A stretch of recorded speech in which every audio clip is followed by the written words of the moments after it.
তো ১৬ আনা বাঙালি, তার পাশেই রয়েছে স্বাদে আহ্লাদে। তো এখানেই যাওয়া যাক, দেখা যাক কেমন খাবার দাবার হয়। তো আমরা চলে গেলাম স্বাদে আহ্লাদে। তো কথাতেই রয়েছে স্বাদে আহ্লাদে, মানে স্বাদ যেহেতু রয়েছে তো আহ্লাদ তো থাকবে। আর এখানে দেখা যাক খাবার কেমন। তো এই প্রথমবার একদম পুরীতে গেলাম স্বাদে আহ্লাদে। আর এখানে ঢুকেই আমার তো খুবই ভালো লাগলো পরিবেশটা। আমাদের এক টুকরো ছোট্ট কলকাতাকে তুলে ধরেছে এরা, এত সুন্দর করে ওয়াল ডেকোরেশন করেছে।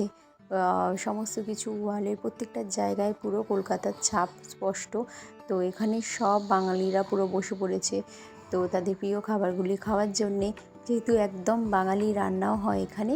এছাড়া শুধু বাঙালি নয়, চাইনিজ রান্নাও হয়। সেই মেনু কার্ডটা একটু পরে দেখাবো, তো তার আগে এই মেনু কার্ডটা একবার চোখ বুলিয়ে নাও।